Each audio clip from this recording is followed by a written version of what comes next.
पहला बात इसमें क्या होगा कि यह एक कोशिका है, खास तौर से मान लो जीवाणु का ये जीवाणु है। सबसे ऊपर जो मैं बना रहा हूँ एक परत पाया जाता है जो जिसको हम लोग क्या कहते हैं, ग्लाइकोकैलिक्स। क्या कहा जाता है इसका नाम? ग्लाइकोकैलिक्स कहते हैं हम लोग इसको। फिर इसके अंदर इसके नीचे एक झिल्ली पाई जाती है, इसको क्या कहते हैं? क्या कहते हैं? अभी पढ़े थे आप, कोशिका भित्ति कहते हैं, कोशिका भित्ति। फिर इसके नीचे जो होते हैं जीव द्रव्य वगैरह, कोशिका द्रव्य वगैरह क्या होते हैं, सब अंदर पाए जाते हैं। ठीक है। कोई भी जीवधारी हो, कोई भी कोशिका हो, उसका आकार कोशिका भित्ति के द्वारा ही तय होता है। कोशिका भित्ति जितना बड़ा रहेगा, जितना फैला रहेगा, उस जीव का आकार भी उतना ही क्या होता है, फैला रहता है। कोशिका भित्ति का बहुत बड़ा योगदान होता है।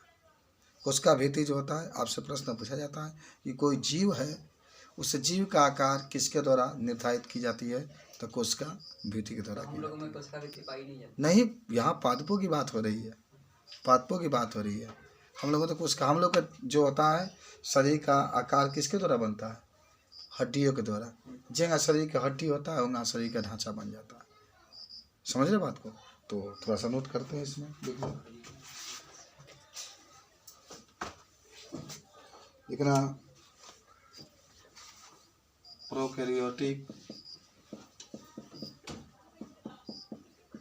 कोशिकाओं में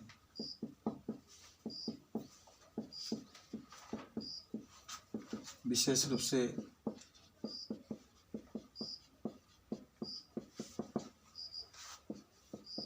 जीवाणु में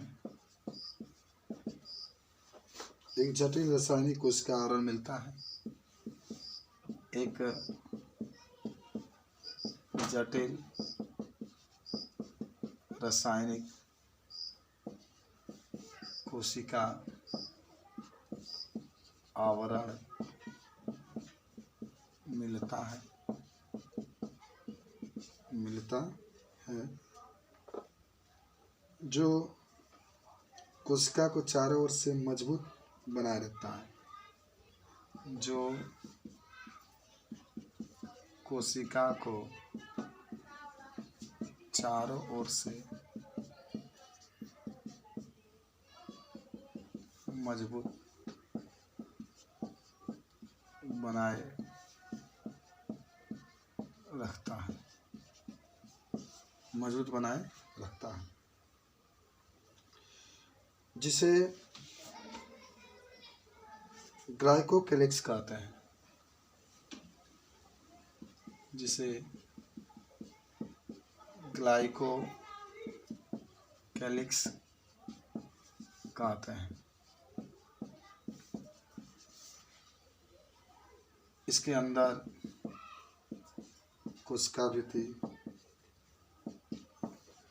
भित्ति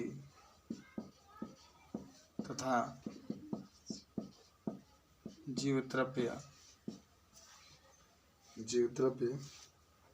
झिल्ली होती है,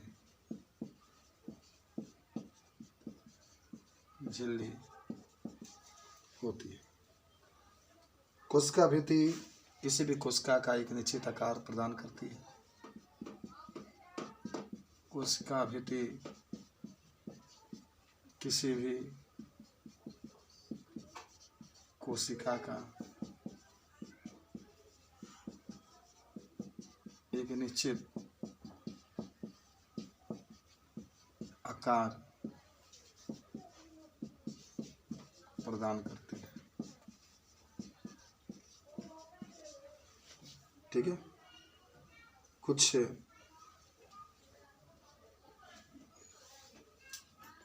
झिल्लियाँ भी होती है, कोशिका आगे ले जाना, कोशिका भी थी,